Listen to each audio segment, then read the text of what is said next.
नमस्कार, news room live में आपका स्वागत। मैं राहुल ओझा आपके साथ। मुख्यमंत्री नीतीश कुमार रोड शो करेंगे, लोगों के बीच जाएंगे और दमखम के साथ चुनावी प्रचार में उतरेंगे। क्या शेड्यूल है वो भी हम आपको बताने जा रहे हैं, लेकिन तैयारी पूरी है एनडीए की तरफ से और एनडीए के जो घटक दल है वो इसका हिस्सा भी बनेंगे। तो पहली बार 9 और 11 अप्रैल को रोड शो मुख्यमंत्री नीतीश कुमार करने जा रहे हैं। शेड्यूल क्या है वो जान लीजिए। तो 9 अप्रैल को गया में, 11 अप्रैल को औरंगाबाद में नीतीश कुमार का रोड शो होना है और इस रोड शो में जीतन राम मांझी, सुशील कुमार सिंह के लिए यह रोड शो किया जाना है। रोड शो के बाद से चुनावी सभा भी मुख्यमंत्री नीतीश कुमार करेंगे। तो आनंद हमारे साथ जुड़े हुए हैं। आनंद, एनडीए प्रत्याशियों के लिए दमखम नीतीश कुमार लगाएंगे, क्या शेड्यूल है रोड शो का? देखिए राहुल, निश्चित रूप से प्रधानमंत्री ने कल जम्मू में चुनाव प्रचार का श्रीगणेश किया और उसके बाद से एनडीए की तरफ से एक नई रणनीति बनाई गई है। अगर आप इसमें गौर कीजिएगा तो प्रधानमंत्री ने सबसे पहले अपने सहयोगी पार्टी लोजपा चिराग के उम्मीदवार के लिए उन्होंने प्रचार की शुरुआत की और उसके बाद मुख्यमंत्री नीतीश कुमार अपने सहयोगी जीतन राम मांझी के लिए चुनाव प्रचार करेंगे। तो चुनाव प्रचार ही नहीं करेंगे बल्कि एक रोड शो का भी आयोजन किया जाएगा। और हम लोगों ने 2004 के बाद कई चुनाव कवर किया है, लेकिन हम लोगों ने नीतीश कुमार को रोड शो करके नहीं देखा है। लेकिन ये रोड शो कई महीनों में बेहद महत्वपूर्ण हो सकता है क्योंकि लोगों से कनेक्ट आसानी से होता है। आप लगातार अगर लंबे रोड शो करते हैं तो कई लोगों को मैसेज भी बढ़ा जाता है। दूसरी बात महत्वपूर्ण बात की 9 तारीख को जहां जीतन राम मांझी के लिए गया से करेंगे, 11 तारीख को सुशील सिंह जो औरंगाबाद से चुनाव लड़ रहे हैं, बीजेपी के उम्मीदवार है, उनके लिए भी रोड शो और एक चुनावी सभा को संबोधित करेंगे। तो जाहिर सी बात है एनडीए के अपने 2 सहयोगी उम्मीदवारों के लिए नीतीश कुमार न सिर्फ रोड शो करने वाले हैं बल्कि चुनावी सभा कर अपने जो एनडीए के उम्मीदवार है उनके लिए वोट भी मांगेंगे। जी चलिए, शुक्रिया आनंद इस सब्जेक्ट के लिए आपका।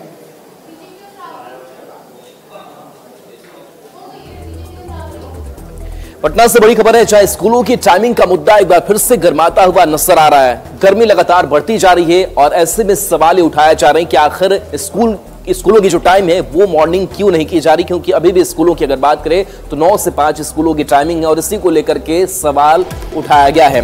खबर ये सामने आ रही है कि मंत्री संजय कुमार सिंह ने शिक्षा मंत्री को फिर से पत्र लिखा है। सुनील कुमार को यह पत्र लिखा गया है। स्कूल की टाइमिंग बदलने की मांग की जा रही है। 1 अप्रैल से मॉर्निंग स्कूल नहीं किए जाने पर चिंता जताई गई है। साथ ही साथ केके पाठक पर मनमानी का आरोप भी एमएलसी संजय कुमार सिंह ने लगाया है। उन्होंने कहा कि केके पाठक की मनमानी पर रोक लगाई जाए, गर्मी को देखते हुए तत्काल मॉर्निंग स्कूल का आदेश जारी किया जाए। वर्तमान की अगर बात करें तो स्कूल की टाइमिंग 9 से 5 का है। मुख्यमंत्री के आदेश का भी केके पाठक ने पालन नहीं किया, ये एमएलसी कह रहे हैं। व्यवस्थापिका, कार्यपालिका और विधायिका तीनों के सर्वे सर्वा मुख्यमंत्री होते हैं, लेकिन सदन में घोषणा के बाद भी आदेश लागू नहीं हो सका।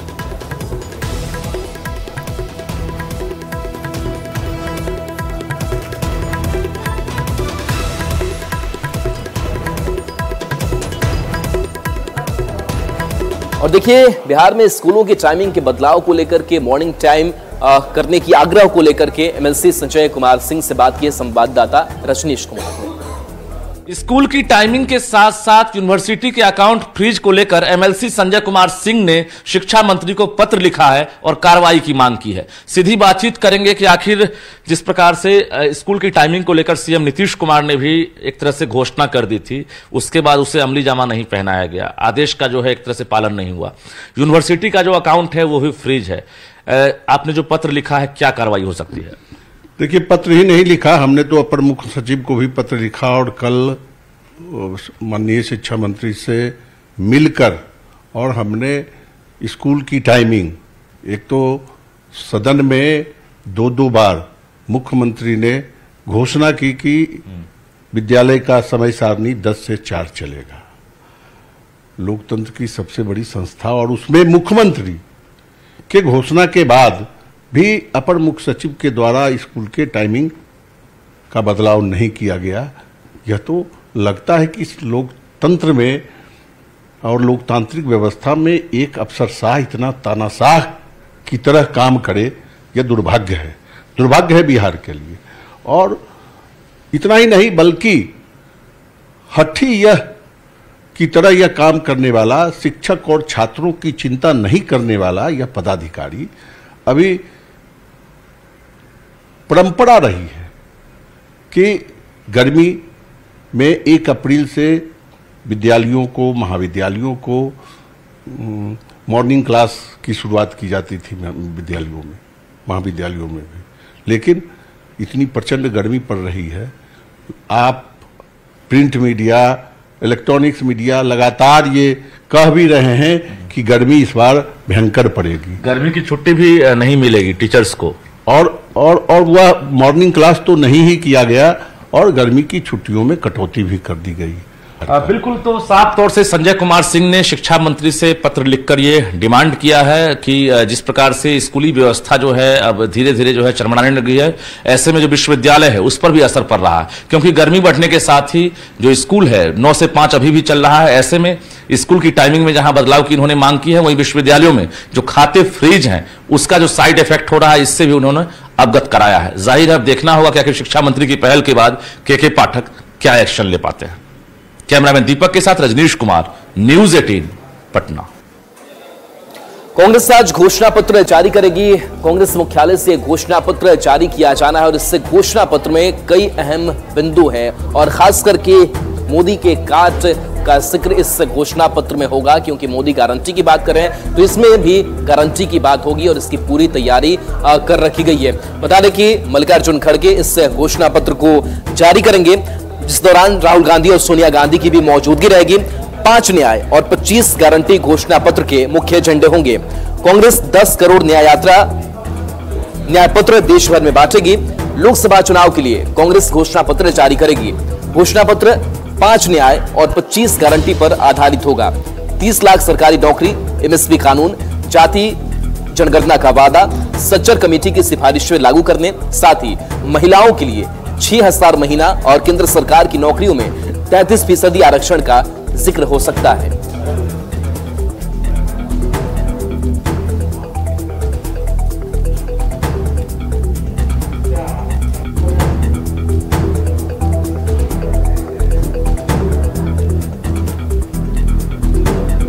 आरजेडी से राज्यसभा सांसद ने बिहार में रोजगार के लिए तेजस्वी यादव को क्रेडिट दिया है। साथ ही प्रधानमंत्री नरेंद्र मोदी पर भी उन्होंने निशाना साधा और कहा कि जब जमुई में सभा कर रहे थे तो रोजगार पर एक भी शब्द प्रधानमंत्री ने नहीं कही।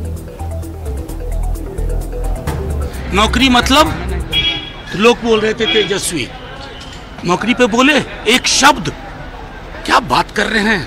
भ्रष्टाचार, आपने कल इंडियन एक्सप्रेस की रिपोर्ट देखी, 25 में से 23 लोग जिन पर ईडी की दबिश हुई बीजेपी में गए, सारे दामन पर कोई भी दाग नहीं। प्रधानमंत्री जी के पास आईना रखना चाहिए उनको। केंद्रीय मंत्री नित्यानंद राय ने आरजेडी सुप्रीमो लालू प्रसाद पर हमला बोला है। उन्होंने कहा कि लालू प्रसाद की बात कोई नहीं मानता। साथ ही उन्होंने कहा कि इंडी अलायंस के हर एक नेता को हार नजर आ रही है। साथ ही उन्होंने कहा कि लालू प्रसाद ये जानते हैं कि भ्रष्टाचार, परिवारवाद में वो किस तरीके से लिप्त हैं। लालू जी की बातों पर कोई विश्वास नहीं करता, भरोसा नहीं करता, इसलिए कि उनको लोगों ने देखा है, काफी दिनों से देखा है। परिवारवाद के लिए प्रसिद्ध हैं, घोटाला करने के लिए प्रसिद्ध हैं, अपराधियों को साथ रखने के लिए प्रसिद्ध हैं और अपनी हार को देखकर महागठबंधन के हर नेता, चाहे वह लालू जी हो, चाहे खड़गे जी हो, चाहे और किसी पार्टी के नेता हो इंडी गठबंधन के, सब यह मान चुके हैं कि माननीय मोदी जी के सामने में कोई नहीं है और 2024 में फिर 400 पार यहां की जनता एनडीए को कराने वाली है। और देखिए, ब्रिटेन की अखबार द गार्डियन ने एक बड़ा खुलासा किया है पाकिस्तानी आतंकियों को लेकर के कि जिस तरीके से उनकी रहस्यमयी मौत हो रही है उसका भारत का कनेक्शन किस तरीके से, जो एक्शन लिए गए आतंकियों पर उसमें कैसे भारत शामिल रहा और भारत ने कैसे बड़ा एक्शन लिया, इसमें खुलासा किया गया है। अखबार ने अपनी जांच के आधार पर दावा किया है कि पाकिस्तान में आतंकियों पर हुआ एक्शन भारत सरकार के आदेश पर किया गया। यह दावा ब्रिटेन के अखबार द गार्डियन ने किया है। अखबार ने यह रिपोर्ट पाकिस्तान की खुफिया एजेंसी के एक सीनियर अधिकारी के हवाले से छापी है। रिपोर्ट में दावा किया गया है कि भारत सरकार आतंकियों के खिलाफ जबरदस्त एक्शन ले रही है। पिछले कुछ सालों में पाकिस्तान में 20 से ज्यादा आतंकियों की रहस्यमयी तरीके से हत्याएं की गई थी। इन आतंकियों का ताल्लुक भारत में हुई आतंकी घटनाओं से भी था।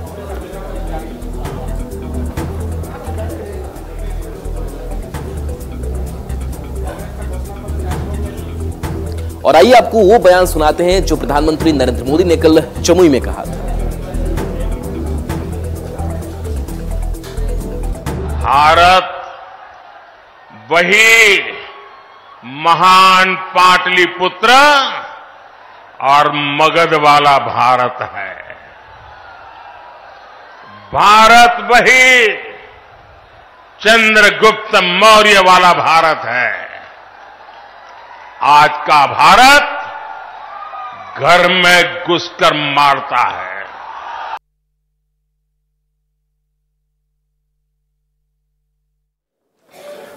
तो देखिए प्रधानमंत्री नरेंद्र मोदी ने किस तरीके से हमलावर वो नजर आए थे और उनका वो बयान,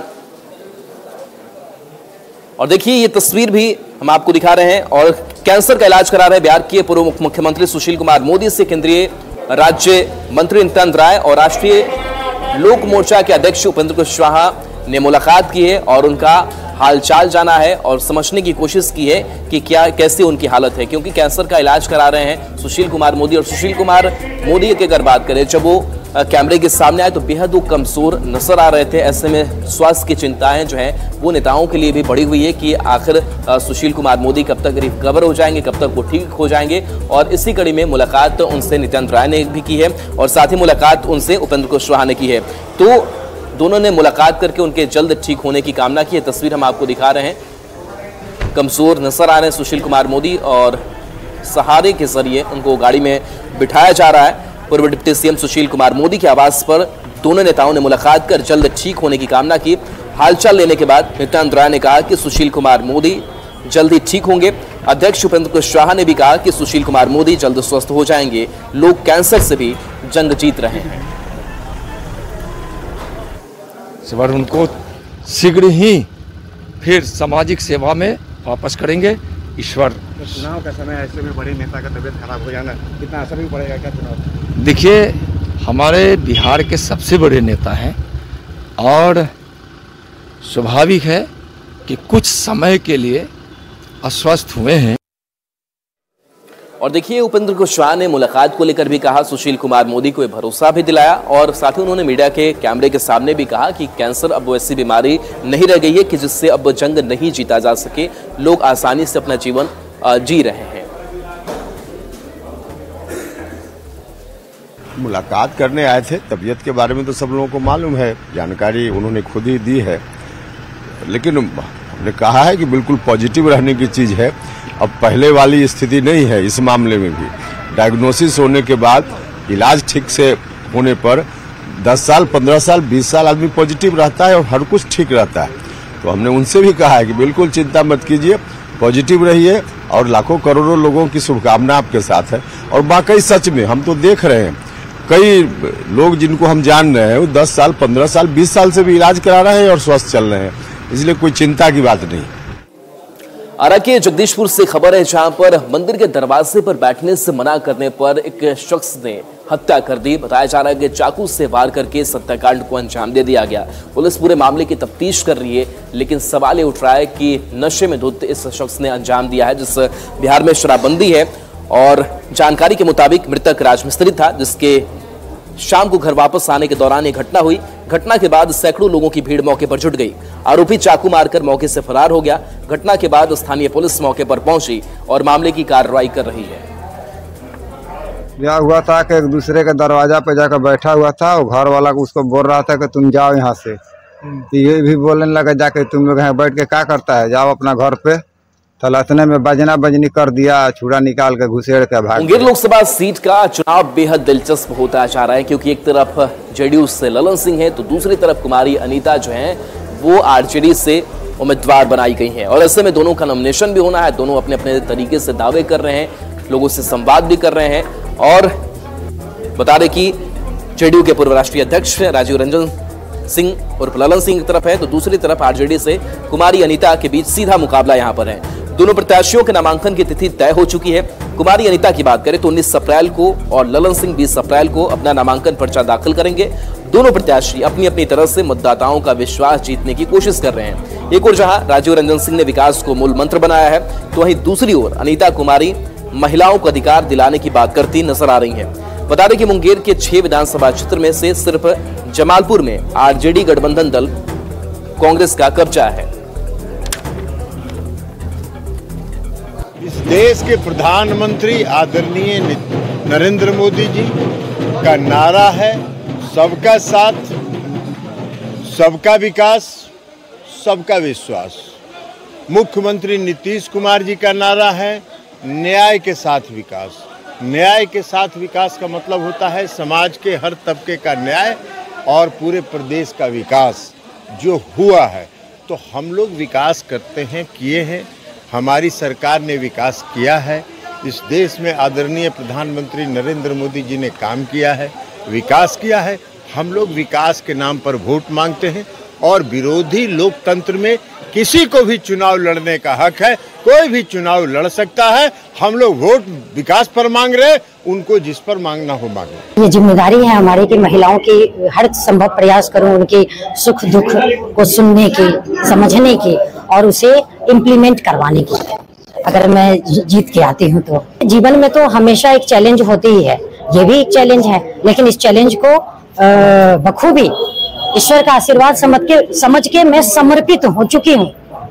और आप समझ सकते हैं समर्पण के बाद इंसान क्या कर्म करेगा, फिर बोलने की सब जरूरत नहीं है मुझे।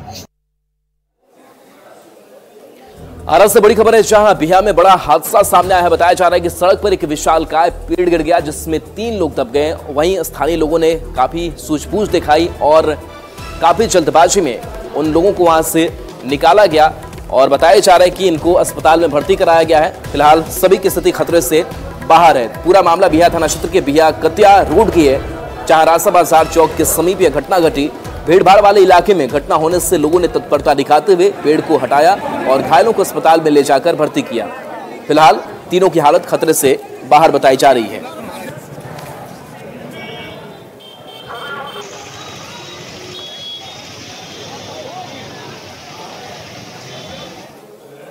चतरा से खबर है, जहां एसीबी ने बड़ी कार्रवाई की है। बताइए जा रहा है कि घूस लेते हुए रंगे हाथों गिरफ्तारी की है एसीबी की टीम ने और ये बड़ी कार्रवाई मानी जा रही है। और इस कार्रवाई के बाद से वैसे अधिकारियों में भी हड़कंप है जो घूस लगातार ले रहे हैं।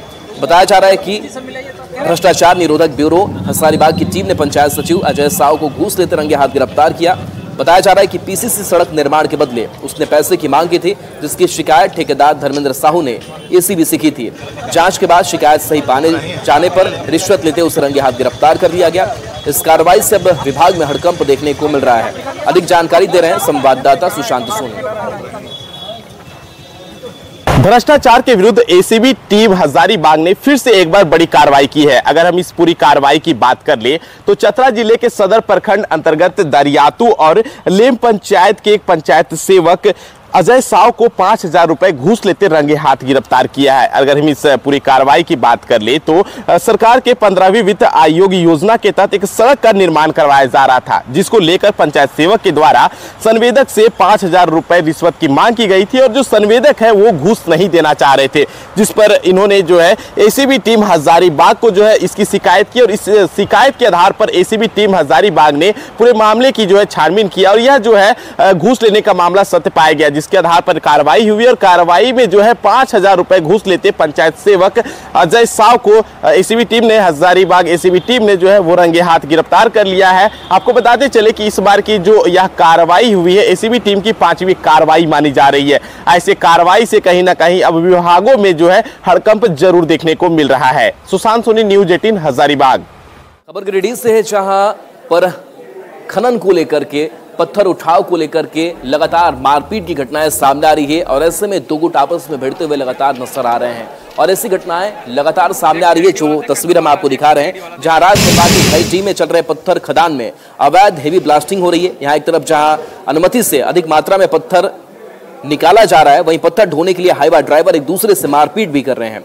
कल हाईवा ड्राइवर 2 गुट में बंट गए, इनमें एक गुट बसगी और दूसरा खैरीडीह का हो गया और जमकर मारपीट हो गई। मारपीट में घायल ड्राइवर ने धनवार थाने में आवेदन देकर मारपीट करने, रंगदारी मांगने और 22,000 रुपए छीनने का दूसरे पक्ष पर आरोप लगा दिया है। इधर शिकायत मिलने के बाद पुलिस कार्रवाई में जुट गई है।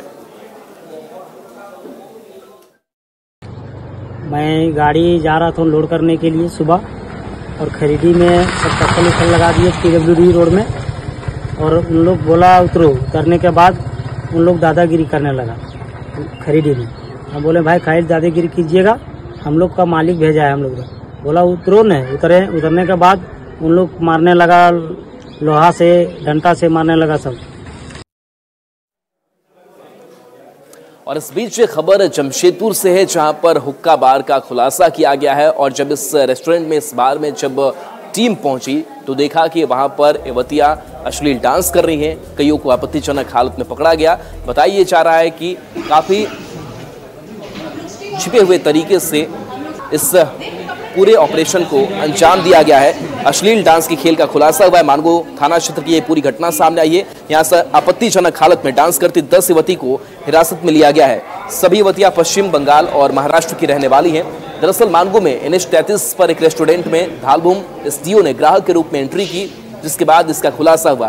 फिलहाल रेस्टोरेंट के मालिक को ट्रैक किया जा रहा है, साथ ही कार्रवाई की भी तैयारी हो रही है। यहाँ से करीब 400 बोतल शराब, वॉकी टॉकी, लैपटॉप और कंप्यूटर बरामद किए गए हैं। वहीं छापे की सूचना मिलते ही सभी बाउंसर मौके से फरार हो गए। SDO की कार्रवाई के बाद हाईवे किनारे बसे रिसोर्ट और रेस्टोरेंट संचालकों में हड़कंप मचा हुआ है।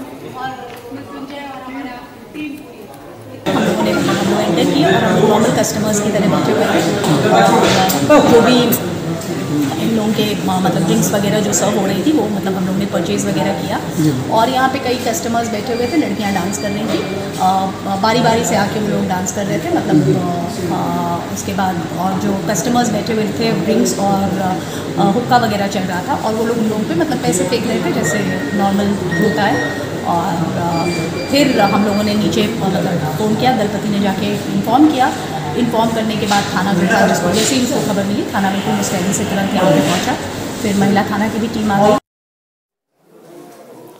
और देखिए इस बीच बड़ी खबर है, कांग्रेस ने अपनी घोषणा पत्र जारी कर दी है। कांग्रेस मुख्यालय से घोषणा पत्र जारी हो गया है और जिस घोषणा पत्र के एजेंडों की बात कर रहे थे कि आखिर कौन सी बातों का जिक्र होगा, क्या कुछ घोषणा पत्र में कांग्रेस रखने जा रही है, तो 5 न्याय 25 गारंटी का जिक्र किया गया। प्रधानमंत्री नरेंद्र मोदी और चलिए मल्लिकार्जुन खड़गे बोल रहे हैं, सीधे आपको लिए चलते हैं।